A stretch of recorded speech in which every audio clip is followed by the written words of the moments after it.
A very warm welcome to everyone listening to this discussion on policymaking in traditional architecture and urbanism. My name is Rahim Ali. I'm a senior technical analyst at RAND, which is a nonprofit public policy research think tank based in the US. For today's discussion, we will be exploring the role of research in shaping policy frameworks, regulatory systems, and government approaches to urban development. As cities thrive to blend tradition with innovation, academic research and data-driven approaches are increasingly vital for incorporating traditional architecture knowledge with modern planning and policy development. We've seen a lot of examples in different parts of the world where traditional architecture and urbanism strategies have been used to solve modern city and infrastructure challenges such as public safety, public health, food insecurity, and climate change. The development and implementation of policies that support traditional architecture and urbanism requires evidence and insights to make informed, effective, and accountable decisions. Today, I'm joined here by you two, Alireza Sagharchi and Nicholas Boys Smith, who will be providing some insights and expertise on this subject. We hope we'll do our best. I mean, I'm sure my colleague will do lots, but I'll certainly not a researcher. Well, we're definitely looking forward to hearing what you both have to say and hearing about your insights. So I thought maybe we could just do a quick introduction from each of you, and I'd be really interested to hear just your current role and maybe a bit about your background in this space. So maybe Alireza, if you would like to start. Sure, yeah, of course. I'm an architect, an urban designer. I've been practicing since 1986. My trade, yeah, exactly, very young. And my practice is in London primarily, and I work all over the world. And for the past 12 years, I've been a trustee of INTBAU, International Network for Traditional Building Architecture and Urbanism. And I've had a stint of teaching at the Prince of Wales School of Architecture and various educational establishments where I've kind of brushed with research in a way. But my approach or take on research really comes from practice and challenges of practice rather than the academic pursuit of research. There really where we find challenges is in availability of data. And that tends to be like the economic or socioeconomic conditions you come across when you practice in different parts of the world. And I mean, I've worked in the Middle East, in the continental United States, and also in Europe, is poverty of data. And often I think research gets mistaken, and there's a kind of a overlap between what is data collection and what is true research. And I'm rather skeptical in some respect with the approach or the attitude whereby a scientific or a pseudoscientific technical solution is derived from data collection. And I think there are various other aspects of research or where architecture as a profession or as a provider of solutions for environmental or the built environment challenges needs to address other than just collection of data, if you like, and also providing a solution. I mean, I give you a kind of an example. I was involved with a task force, if you want to call it that went into India with the Prince of Wales as an INTBAU expert to look at rapid modernization and rapid urbanization, rather, of the different municipalities in Kerala. And we took one specific municipality, did a kind of a community consultation where we came up against a block which was lack of data, upon which you could actually make so-called rational decisions.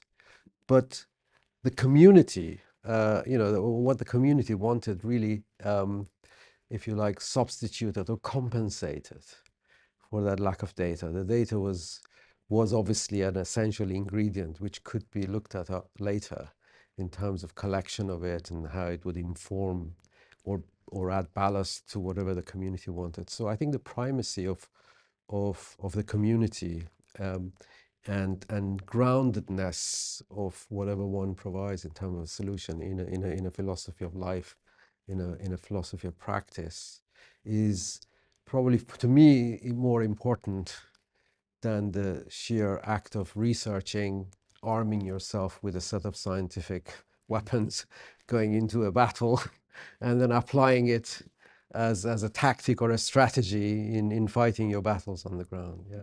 Yeah. Should I do my bit? Oh, of course. Sorry. Did I go on for too long? That was more than just introduction. But I'll try and follow. No, I'm teasing. I'm teasing. I will. I'm not an architect, though I guess I am now a professional in the built environment space. I earn my living from it. So I am the founder and now the chair of a London-based social enterprise called Create Streets, and also of an associated charity, the Create Streets Foundation. And actually, in many ways, our genesis is very linked to the discussion we are having today. And I think, hopefully in a constructive and friendly way, I'm going to very slightly disagree, actually, which hopefully will make for a good conversation. But I'll tell you what Create Streets is in a nutshell, and then you can probe me with any questions you wish. So we are a town builder, a specialist think tank, and a design consultancy. At our kernel, at our core, we do research into the relationship between place and human outcomes. Where do people flourish? Where do they like to be? Where do they speak to their neighbours? Where do they walk more? Where are they happier? What are they more likely to support the creation of? What will encourage them to lose their fear of the future and embrace a future which is in communion with the present as well as with the past? That's the kernel of our work. It's actually economically not much of our work, but that's at the heart of everything. We produce academic documents in peer-reviewed journals, we write think tank documents, we write articles for the specialist and the popular press, we do TV interviews, podcasts. There are 10 of us. Around that kernel, and I'll tell you why I built it in a moment, we are a master planner, we write design codes, we do a lot of community engagement work. Most of our work essentially starts, and this will come back to our conversation, in asking the question of people who live in or near a place: what do you like? Where do you like to go? What places make you happy? Where do you take your children? And the converse of that, what place in your town or your neighbourhood would you most like to improve? And we get a staggeringly consistent clustering in terms of the answers we get. And we know it using this platform, both online and real life, all around the world, from Ukraine to the West Indies. The associated charity, the Create Streets Foundation, actually increasingly does some of our research or commissions us or others to do it, but also is getting very interested in the issue of education. I'll say one thing about research, and then I'll let you ask lots of questions, which is I think my sort of constructive and subtle disagreement, or difference of emphasis is perhaps a better way of putting it, would be that I'd say it like this. Good research into the relationship between place and human outcomes and the depth and weight with which we tread upon the planet, I would say is essential, but not sufficient to win the battle for better placemaking. If you're going to speak to a pension fund, if you're going to speak to a landowner under cash flow pressure, if you're going to speak to a Treasury official or an economics ministry official, you're going to need to have data. Yes, you do need other things in other contexts, but one of the reasons, in fact, anyway, the key reason I set up Create Streets and did my sort of career handbrake turnover just over a decade ago now, was that as I started getting more actively interested in architecture and the built environment, I'd always had a latent interest in it. I started asking the question, well, where do people like to be? What bits of town make for the best bit of town? And I couldn't find the person who could, in a synthetically convincing way, so a synthesized and convincing way, could pull together the answers to those questions. And when I finally did find people who could answer those questions, they didn't have data. And lots of people who claimed to have data didn't seem to have very much of it. And it was that sense that there was an absence here and that this was necessary to address the planning and development process that led to me setting up Create Streets. So obviously I have to think that we need research and data, otherwise what the hell am I doing myself? There you go. I'll press pause there and let you come back to either of us as you wish. No, this is great. I mean, I think each of you have these very unique perspectives on kind of the research space, and also, I mean, I heard a lot about kind of the needs for data and different kind of approaches to maybe data collection and the applicability of it in the context of traditional architecture and urbanism, or even just urbanism in general. So maybe one follow-up question I might have is, in this context, what would be effective data to collect? I've heard a lot about maybe polling, for example, or surveys or kind of these community workshops. Are there other avenues of data collection that we should think about that could be effective in kind of policy development? Do you want to take that or should I? No, please go ahead. I mean, yes is the short answer. Let me give you a longer one. It is important to understand what people like, and that is now increasingly available. There are so many polls on this. We've done many ourselves, and others have done some. So that is necessary.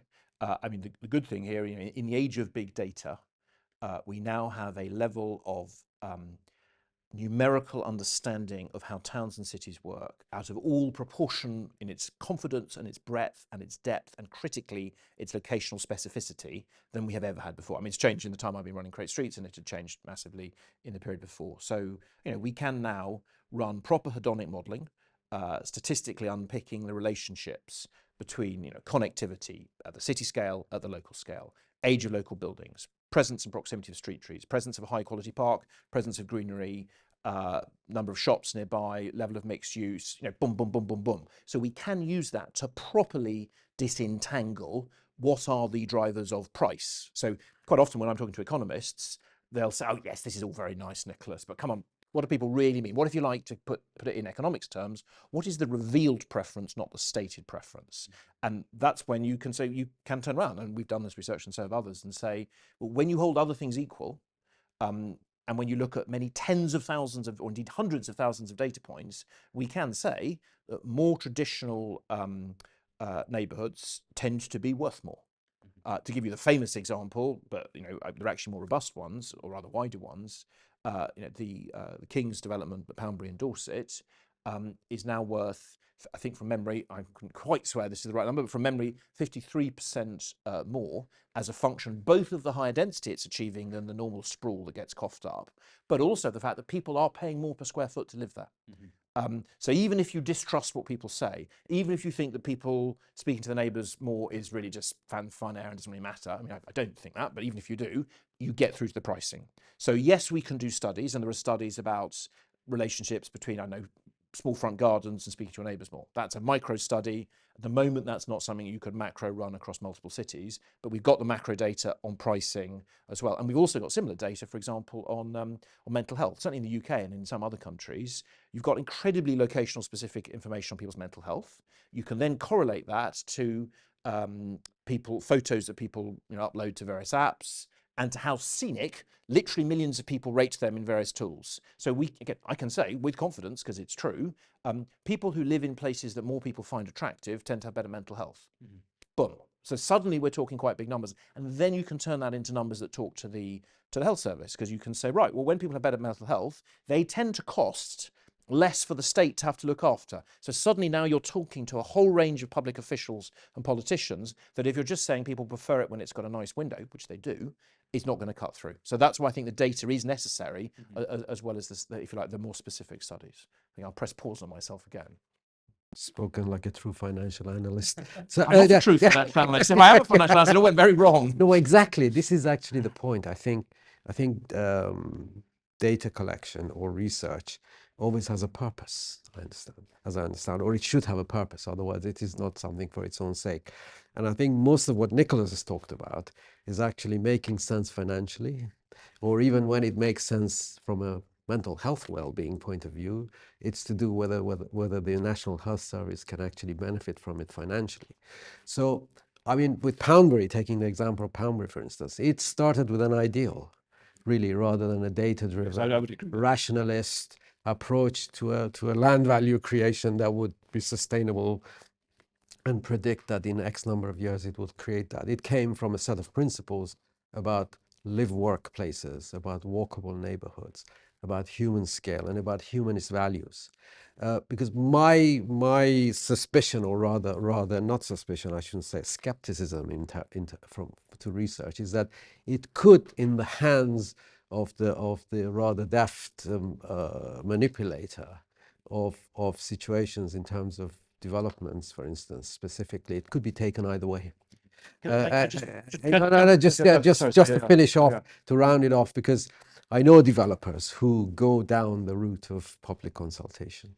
They do commission research, But then somehow, somewhere, there is no natural conclusion to that, which then satisfies at least my intentions about creating places. And it goes down the normal route of obviously satisfying the political, positive political aspect of having consulted a community. But then at the end of it, it ends up like any other development.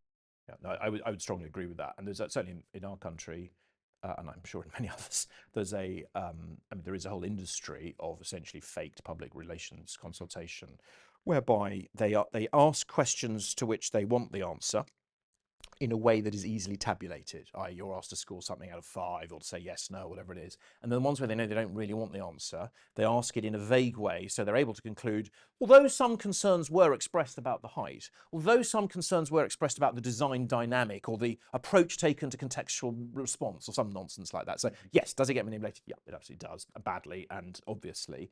But just, I mean, to come back on the very important point, which I deeply agree with, that you made about Poundbury. Poundbury didn't start with the data, but part of the process of keeping it going is the data, I would add.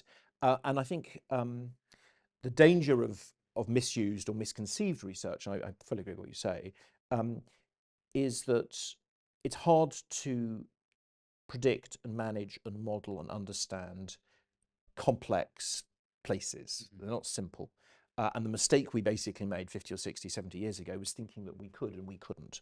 So I think I would say that the type of research we do and that other researchers do isn't about trying to perfectly predict the human spirit. I certainly can't do that, and I hope I never can. I certainly never will be able to. But it is about saying, well, look, we do have millions of data points and we can pick out patterns. And what they're telling us is that, if you like, Burkean organic insight into society is correct, which is that very often when societies have always done it in a certain way in this place, even if you as an individual or as a family or as a household or as an immediate neighborhood don't know why, there probably is a very good reason which has evolved organically over hundreds or thousands of years by trial and error. And that we should be thoughtful before we just chuck away how we did things. And we're having this conversation in a traditionally designed building, obviously in Qatar, which copes well with extreme heat in a way that lumpish modernism chucked into a dual carriageway just doesn't. No, I agree with you actually in that. I think where it starts is really about a conception of creation of space, creation of place, how people inhabit and how people live and work and how they aspire. And that hasn't changed. Human nature has not changed. We still, we are born, we grow up, we want to have children, we want to propagate, we want to be successful. And it's what it does, the positive thing that it does, and what Nicholas's venture does and research does, is that there is a belief that human interaction is so complex that it led to modernism to fragment that and actually, instead of resolving the complexities, to separate things. So it took the city, which was an extremely complex organism that had lasted, and actually said, well, the best thing to do is to just break it through, disconnect, live from work, from leisure, from other activities, separate these so that instead of resolving the complexities where they come together, you actually distance these things. It was incredibly exactly. And where the research is good is that it has actually given the traditional architects the tools by which they can actually explain that these complexities can actually live and exist together side by side, and they have. And because in this day and age you have to have data, you can't just say, honestly, believe me, believe me, I'm an architect. So don't say that won't work. Won't work with me. Not on a plane, anyway. So yeah, in this day and age, you do need that, and that's where I think it's extremely useful to be armed with the data, as I was saying, to go into battle with local authorities or developers who. When you look at the research, the data that was used, I've done this a bit in some of the sort of historical writing I've done, 50, 60, 70 years ago, if you like, in that first or second generations of modernism. Well, the first thing is, very little data was used, and what there is incredibly naive and simplistic. So, what we're learning to do now, in fact, I was in a conversation that touched on this a bit earlier today, what we're learning to do now is to model and manage and understand far more complex sets of data and research than was even collectible, let alone researchable, 50 or 70 years ago. So I think weirdly, perhaps slightly counterintuitively, the very complexity and perhaps abstruseness of our ability now to manipulate and manage data and understand it actually is the friend of traditionalism, because it reveals that coherent complexity, that complex city has a deeper truth that we just couldn't arrogantly we threw away. If you look at the early Le Corbusier or early modernist books, other than the page numbers, there are almost no numbers in them, because they are just assertions that modern man doesn't want to do this. They're fact-free zones. And the consequences were often disastrous. I mean, some things in the 20th century were very good. Medical science, the 20th century did many good things, but I'm afraid its impact on the town and the city and on our communities and our sense of neighborhood was, for the most part, profoundly malign. And I think we can show that now. Yeah, I really like the way that kind of, the data is being described as I think, Alireza, you were kind of mentioning it, as you kind of have to have it as kind of in your back pocket, when going into these meetings with decision makers, with communities, and especially now. I mean, I think you're absolutely right in the sense that there is this demand for data-driven solutions. We see that it's advertised everywhere. It's really marketed, and so I think in a field like design, like urbanism, yes, there are kind of components to data. And now there are opportunities to collect data when maybe there weren't those opportunities previously. But with design, there is also this aspect that I think is really hard to maybe describe through just quantification or some sort of qualitative metrics. I mean, there is this innovation, there is this creativity, this essence there. And I think the blend of those two really helps to create a stronger argument for. I've never been completely convinced, and I might annoy some of my friends by what I'm about to say, but when you look at the various attempts to disentangle what makes particular facades or building, and people talk about biomorphism, they talk about coherent complexity, variety in a pattern, presence of color, and different people have their own sort of vortex, all of which have truth in them. But I think it's quite hard to statistically show to what degree it's the importance of color or texture or that variety in a pattern or forms that you recognize. And obviously all of those are important, and quite how, well, I think certainly for now, I don't think we have quite unpicked. But what you can say, coming back to your sort of simple point, is you can come back to that question: do people say they like it? And that's now just staggeringly easier and cheaper. Oh, absolutely. I think that's important, because I think there's a fetish that there is a scientific explanation for everything. Because you believe in the positivist attitude that idea of that science is actually the savior. If you have the data, you have the right science, then you will naturally deliver the right solution. How could you not? Which is almost as dogmatic as the modernist would have, at the early part of the 20th century. So I think the simple fact that do people like it, is it pleasing? Is it a place where you feel elevated or you feel elated is much more important than trying to analyze where your eye goes on a facade by tracking it. And I think architects feel a deficiency when they come to science, actually, because medicine or medical science has this magic that suddenly, by discovering a new DNA, helix or whatever, or a specific gene that can be manipulated, you can suddenly transform things.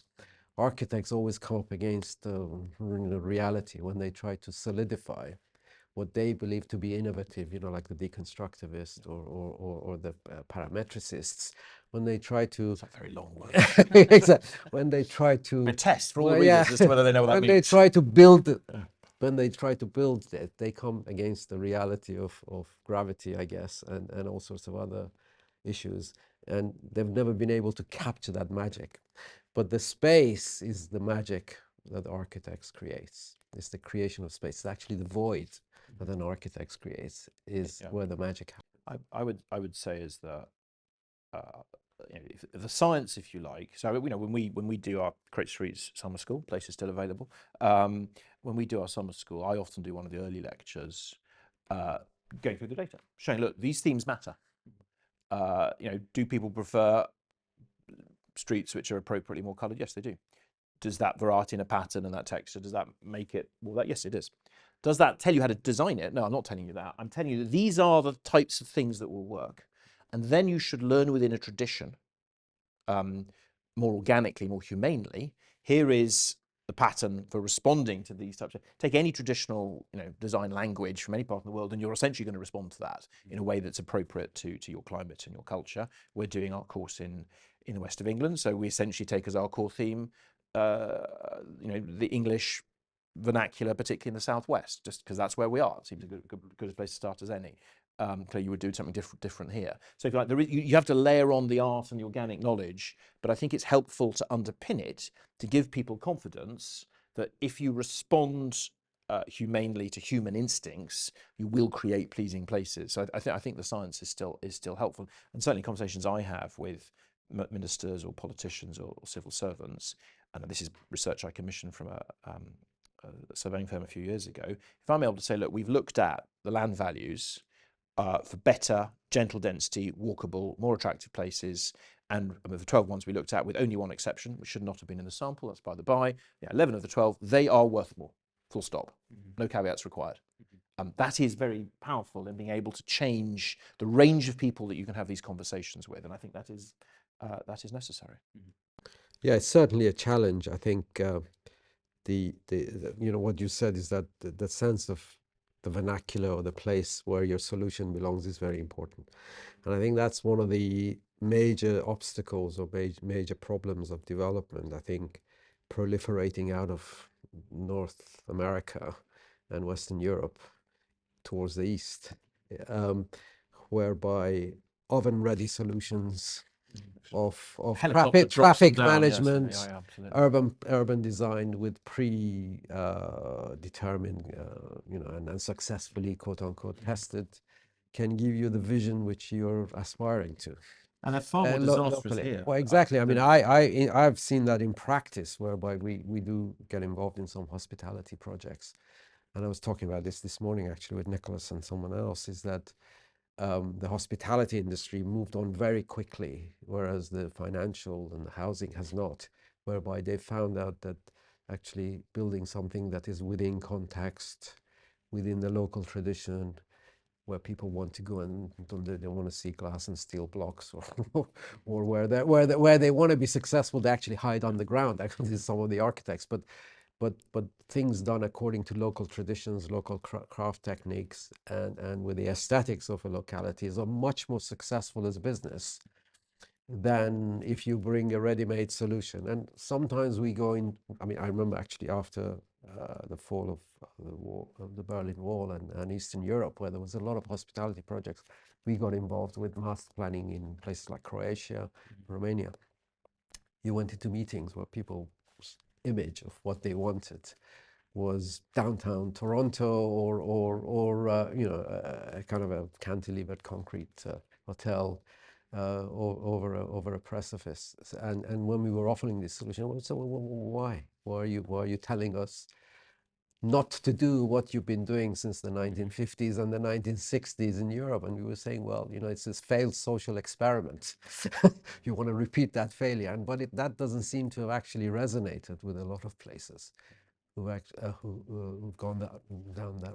Oh, you mentioned medicine and finance. It's striking in London, where I live and mainly work, the higher value bit of the finance industry has actually left the city and Canary Wharf. The city has actually got a lovely street pattern, but it's rather windy these days, all its towers. And they've migrated west to Bond Street and Mayfair. So the really high-end, high-value, much smaller boutique finance firms actually have left Glassland and moved into a series of rather nice, Georgian buildings in a traditional street pattern built in the 17th and 18th centuries.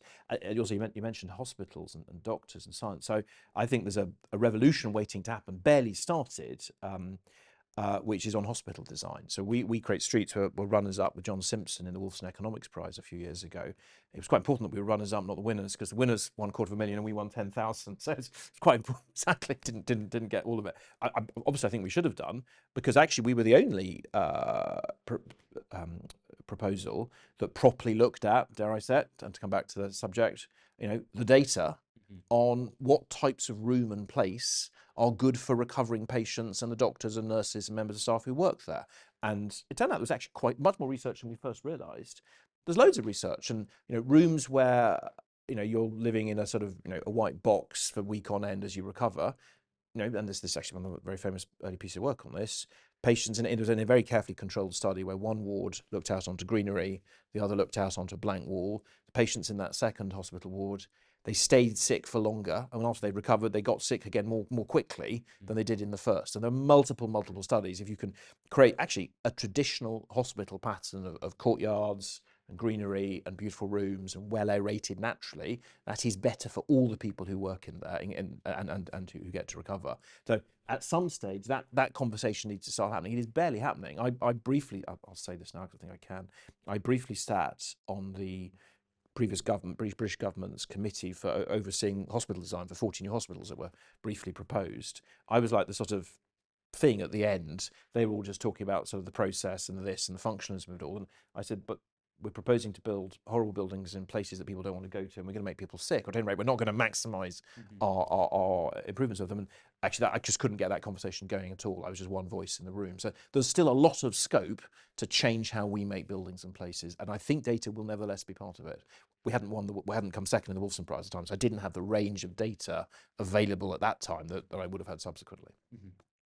Yeah, I mean, I think even just speaking from personal experience, kind of going back to what you were describing about this hospital example, where there's patients that took longer to recovery without some of these green views. So I recently moved to New York, and so I've shifted between two different apartments. One that was, much more, maybe more stereotypical New York apartment with not great views, and then one in a more kind of traditional neighborhood, one that had great walkability, more kind of open space, and you do realize just through experience what significant of a change it is. That's why you get sorting effects in cities. I mean, this is a very consistent pattern, and this is why you do get it. I mean, it's not the conversation we're having, but there's a political and a social overlay to this, and the word gentrification is worth bringing in here, because on the whole, better places get gentrified. So you quite quickly and quite reasonably get into a conversation about who's in charge, the politics, social housing, private housing. Richer people will tend to prioritise and monopolise or quasi-monopolise better connected, nicer places with better schools, more access to greenery and more beautiful streets. That is an incredibly consistent pattern, which is, I suspect, as old as time, and I suspect will continue forever. So the consequence of that, I say, is therefore, well, make more nice neighbourhoods, and then to some degree, you can push the niceness down. Right. It's always going to be, and then you can get into social housing policy, which is not our conversation today, but. So it has important political consequences, making good places, and I think the data underpins that for you. Yes, absolutely. So one maybe question I want to also bring up is, with regards to research in the space, in each of your own respective experience, have you found that there's been maybe more research in particular regions throughout the world as compared to other regions? Just curious if either of you have any thoughts on that. I think a lot of this follows the money, in very simple terms. I think development nowadays is driven by economic opportunity, not just for its own sake, unless you're a kind of a single-party state where you have a directive to build 1 million apartments in 10 months or something like that. But even those have to do ultimately with some economic issues. So yeah. The research follows the money and follows the development, and for instance, in areas where there is the hospitality industry has opportunity, you tend to get more things to do with that. How many people fly, whether it's on the route, where do people go, where's the focal points of visits internationally. I mean, tourism is obviously a huge business nowadays. Whereas, for instance, in our part of the world, or where I work and live, it's to do with housing, it's to do with commuting, it's to do with labor movement, it's to do with how to kind of facilitate different classes of income living within the city, which then leads to legislation, I guess, in terms of affordable housing, etc., etc. So it really follows the money, follows where the development money is going and where the economics of the place, rather than just being done for its own sake as an academic endeavor. Yeah. So I'd add, I think, so we've written, although we've done lots of other studies, I guess we've done 4 books over the years where we've tried as best we can to collate and systematize and obviously publish and make available all the relevant research we could find on particular aspects of place. So we looked at one, Heart on the Right Street, looking at well-being and health, beyond location, looking at value and pricing, streets and squares, looking at popularity, and more recently, Move Free, specifically looking at issues of transport and movement, and linking that through to issues of value, freedom, walkability, and happiness and health. Clearly, the caveat needs to be that me and the team don't speak all languages going. So that's getting easier to overcome as AI and other technology improves. But nevertheless, with that context, I'd say there is clearly more, or was a few years ago when we were last looking at this systemically, in Western Europe and in North America than anywhere else. That's not to say there isn't research elsewhere. There's certainly some in Israel. There's a little bit in South America. Some visual preference survey work's been done there. We were specifically looking at issues of high-rise and well-being in Asia some years ago. Obviously, our ability to search in Mandarin is probably not perfect, so we could well have missed things. There was nevertheless remarkably little. I think from memory, we found a dozen or so studies, and this is now probably 6-7 years ago, looking at issues of high-rise and well-being in places like Hong Kong and Singapore and Taiwan. Doubtless there is else, but yeah, I think I'd imagine nevertheless there is still more in Western Europe and in North America. And I think that's actually important, I think we accept my premise, which is this data is necessary if insufficient. If that is the case, then I think one thing I'd say to proponents of traditional architecture and placemaking and sustainable resilient design here in this part of the world and in the Middle East would be actually it would be useful to start collating the research with a specifically Qatari or Saudi or whatever it might be hat on, because probably politicians and some decision makers here will say, well, that's in France, that's in New York. That's there is another side of research, obviously, which we haven't really touched on in this discussion, which is to do with materials and climate resilience, which the two directly are obviously correlated. There's a huge amount of work being done. Actually, it's been done for many years. I remember in my university there was a factory where they tested materials to destruction. And it's always been a kind of in tandem with the construction industry. And I think that's where the next kind of development in research is going to be, because I think new tech is going to come in, almost validating old ways of building in a way. We're going full circle in terms of rammed earth, bricks, etc. Stone. Yeah, I mean, exactly my own practice based on the philosophy of slow response fabric, dense fabric being the best solution in terms of, rather than trying to reverse engineer glass and steel buildings in kind of harsh climates. So I think there is going to be, there is a lot of research already into materiality of buildings and how they work and how they behave in tandem in terms of healthy outcomes for use of natural materials, breathability of buildings, etc., which I think is going to be the next revolution, really. It's a very good point, and I think actually there's an analogy or perhaps a parallel with the conversation we were having earlier, which is, this is not my area of expertise. Credit Suisse hasn't done detailed work on this, but my read of the research of this nature that I've read in the past, 20, 30, 40 years ago, was very much of we've discovered this new wonder material. It's better than wood, it's better than bricks. And by the particular metric that they were measuring over 2 months, it was. But of course, no one can measure how a material is going to measure up over the next 10, 20, 50, 100, 200 years, and that is the time frame. So again, I think you're left with a slightly organic response, which is it's a very high bar to say we've got this new wonder material, we've done this to this old material, and it's better. Well, maybe it's better in the one test you did or the 2 tests you did, but what happens 10, 20 years hence? And of course, the answer is always they don't know. And so I'd happily defer to my colleague here who knows far more about this than I do, but my read of most of the clever technical things that we've done to walls over the last 100 years is that they reduce the longevity of that wall, which I think is a profoundly bad thing. Is that no, absolutely. I think other things are coming into it, like recyclability of materials, which is actually quite a major concern, and also the environmental impact, embedded carbon in a lot of now.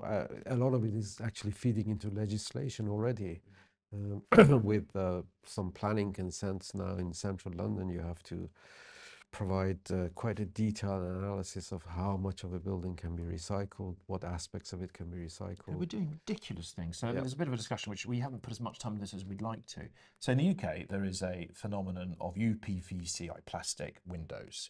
And outrageously, disingenuously, malevolently and mendaciously, the purveyors of this rubbish, you can probably pick up that I'm not a huge More fan of them. adjectives. No, I don't like them, as you may have been picking up. But the reason I get genuinely very cross about it is they claim that they are greener. And it's utter nonsense. I was stopping myself using a rude word there.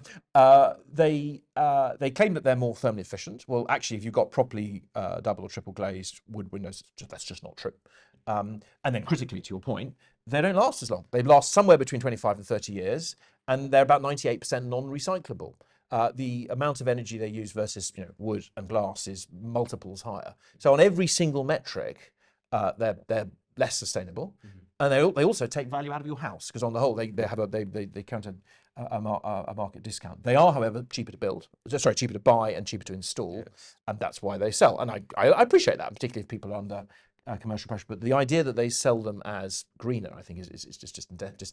So again, I think data and research is necessary to try and head off some of this nonsense. We've definitely heard the term greenwashing to kind of describe that phenomenon. And I think in my work I've experienced that as well with certain products. No, even as a traditionalist, I mean, we were doing a project where I found this product which was essentially recycled ocean plastic, and I used it really consciously rather than not use plastic, not for windows, I might add. I was going to storm out of the whole podcast. Exactly. Refuse to talk to this man anymore. But we used it because it was also recyclable again, and it was much better than it was essentially building miles and miles of stables, whereby this was used as boarding material, if you like. So I think there is a future in recycling. I know we have to live with plastic. It's not something we can be Puritan about, but there are ways of remediating the kind of fossil fuel aspects of our construction industry and then its byproducts that we rely on. But it's putting bits of plastic into bits of wall that then create any resilience that is the type of stuff that needs to be resisted. Yeah, exactly. So, with regards to kind of topics of research, we've talked about how traditional architecture and urbanism strategies contribute to different aspects of sustainable development or contribute to the circular economy, or even described it or discussed it from kind of the lens of materiality. I'm curious to know, one area of research that I think is also important in this context is understanding kind of the identity of traditional architecture and urbanism for a particular place. So, for example, even just my own experience growing up in California or the United States, what kind of is defined by what's traditional architecture and urbanism in that space. And I wonder if that's an area of research that maybe is needed in particular areas or in particular geographic regions, or if that's even a good maybe starting point for exploring this topic. I think the famous parable I don't know who said it, but it said, "Do not look at the finger pointing to the moon, or you'll miss all that heavenly glory." I think the looking for a researchable answer into what makes a building or a tradition is missing the point, really. I think by just going and seeing and observing, seeing is believing, if you like, that you'll be able to see it. You might want to research into what makes it successful in a way, which is what we've been talking about for the past 10, 15 minutes, 20 minutes. But it is, and actually it's to do with the way a locality or a culture responds to climate. And I was saying actually in a discussion the other day is that there's a lot of talk about international modernism, whereby you find the same building in Toronto that you find in Dubai, and then you find it in Kuala Lumpur.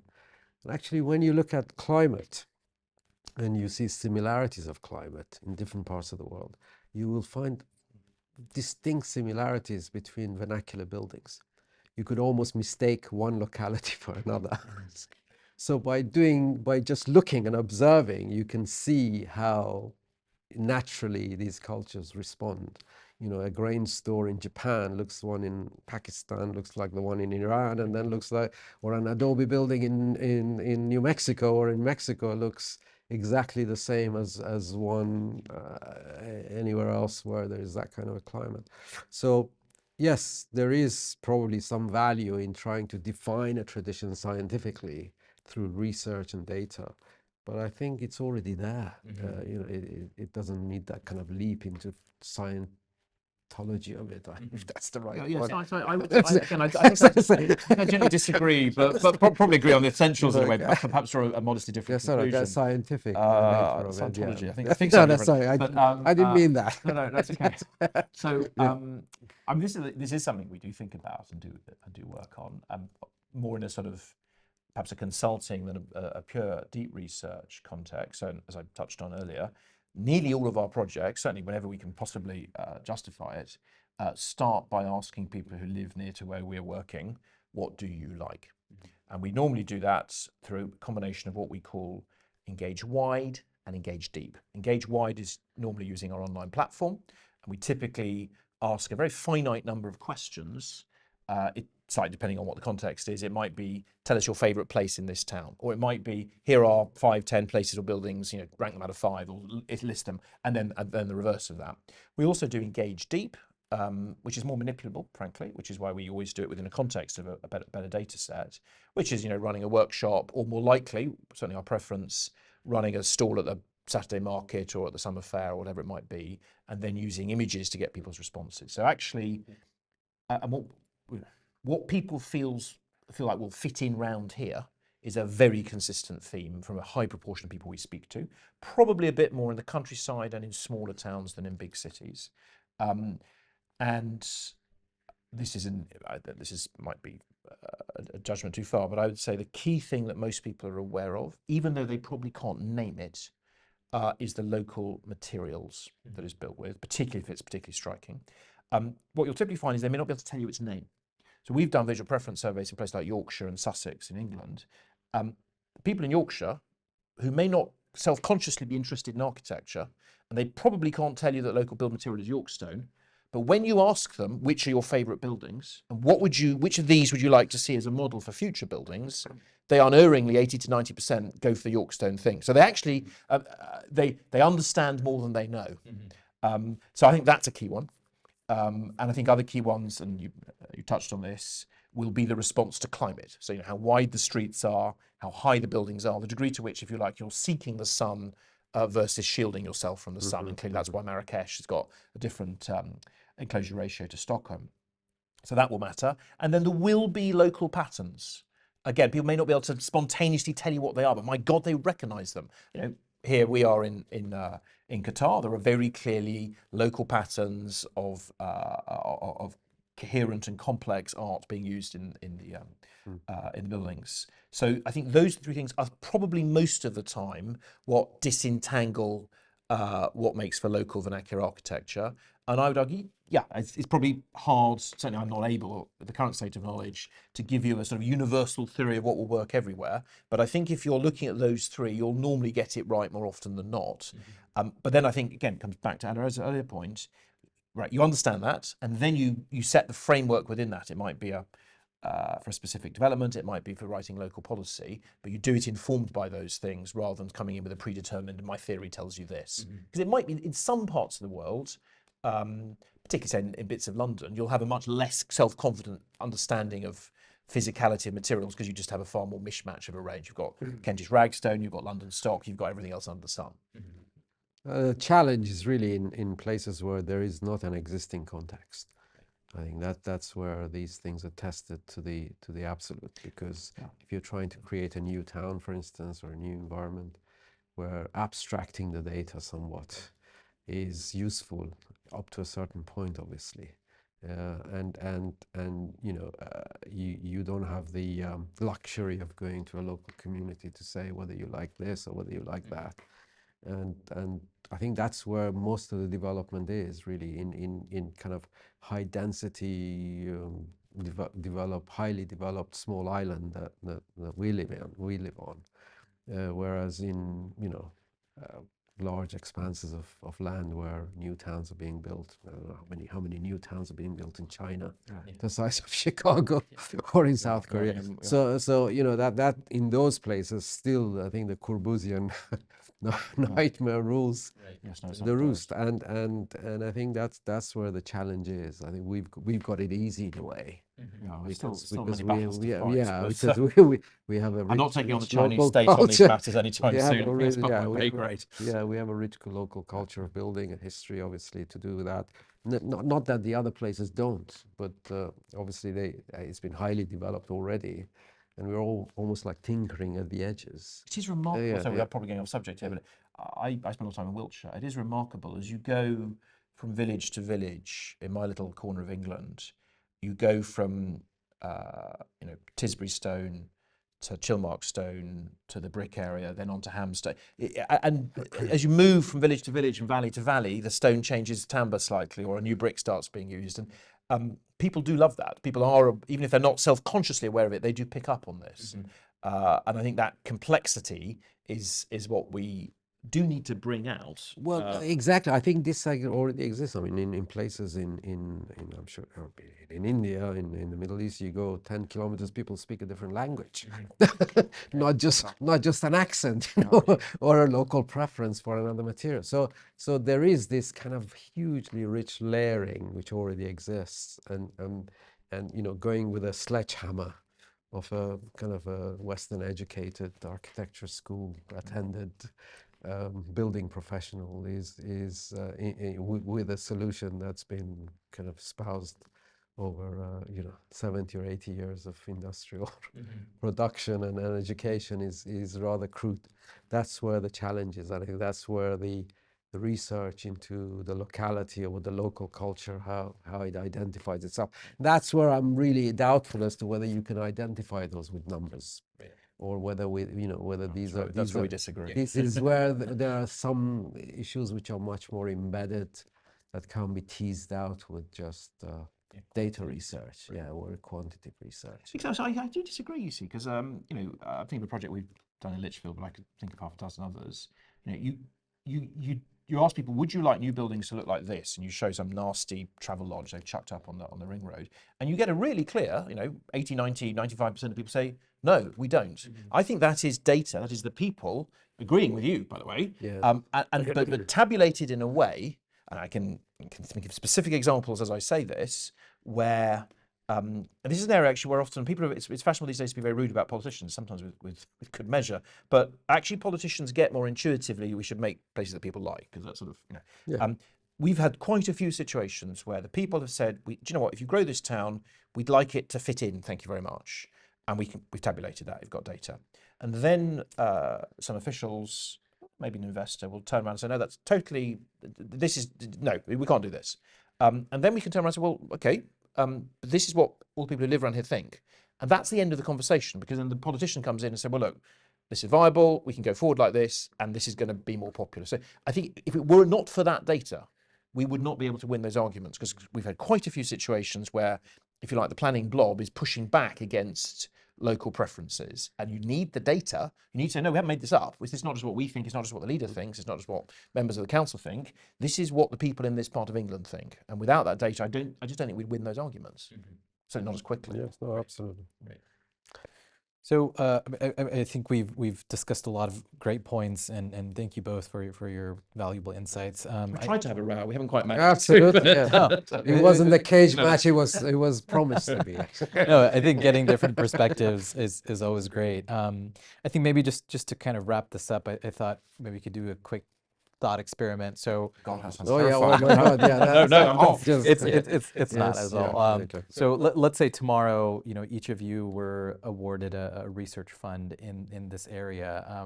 What type of maybe research project would you want to embark on in relation to traditional architecture and urbanism? I'll pay create streets. Yes, good answer. Yes, that's always the right answer. Yes. That's absolutely, yes, quite right.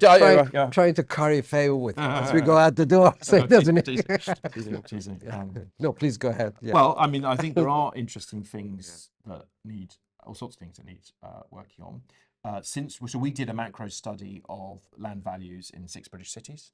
Since we did that, much better data has become available than was the case 6 or 7 years ago, including, and I think we made a slight error, if I'm honest. I don't think we took sufficient account of the location and travel times to schools, and particularly to good schools. So that is something I'd love to do, because I think that, I think the research we got is not quite as good as I would like it to be. That's, I think, an important thing. I think another important area that needs researching is the immediate consequence of the unseaming of towns. So a phenomenon we've discovered is that 11 of the 12 poorest areas in England have got a dual carriageway, a freeway in American English, running through them or alongside them. And I'd love to do a more macro study of the relationship between very big transport infrastructure and local happiness, prosperity and sorting effects in cities, and use that to essentially make the case for for restitching towns and how that can be done. And as I mentioned, new towns earlier. I mean, my view is that a lot of the development we need in my country, the UK, not all of it, but a lot of it can be done within the existing urban pattern if we re-evolve our towns or relearn how to evolve them to be gently densifying up to 30, 40, 50, 60 homes a hectare, whatever it might be. So those would be two things I was.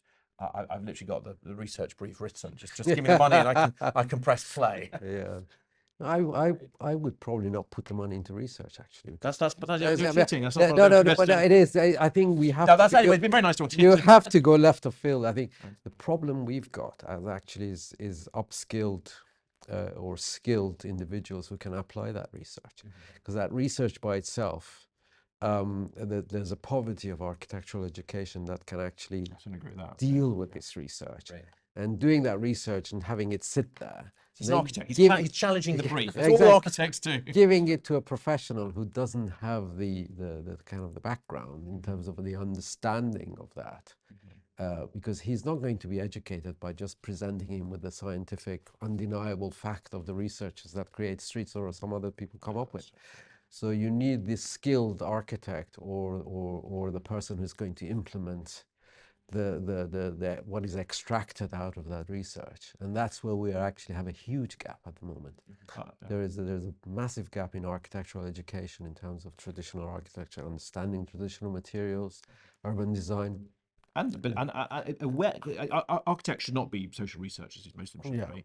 Actually, just awareness of the research. And one of the reasons I set up Create Streets was, as I started getting interested in the subject and started reading about it, some of my early conversations, I can think of one in particular, with someone who teaches at a very prestigious British architectural school, where he flatly denied that this type of research existed in a meaningful way. And then when I hope politely, mentioned a couple of studies that seemed to be in contradiction of what he just said, he just denied that they were pertinent or relevant. So there is a level of, I mean, there are by the way many exceptions to that. I mean, someone like Matthew Carmona at UCL is incredibly expert in this space, but it's surprisingly rare how many British architectural teachers, and I suspect this is true around the world, I don't know this, actually are aware of this research in any systemic way. And there are some remarkably few books that actually have set it out in a systemic fashion. And most of the professionals who practice are autodidacts. They were not in the traditional sphere. Exactly, yeah. So they were obviously trained under a very orthodox,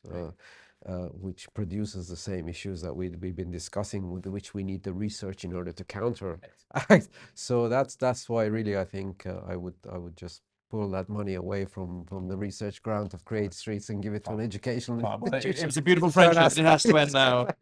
Exactly. You just give it to Create Streets Foundation School. Yeah. Great. Well, gentlemen, thank you so much. Very insightful, interesting, and really great conversation. Thank you both for your time. Total pleasure. Thank you for asking us. Thank you. Thank you very much.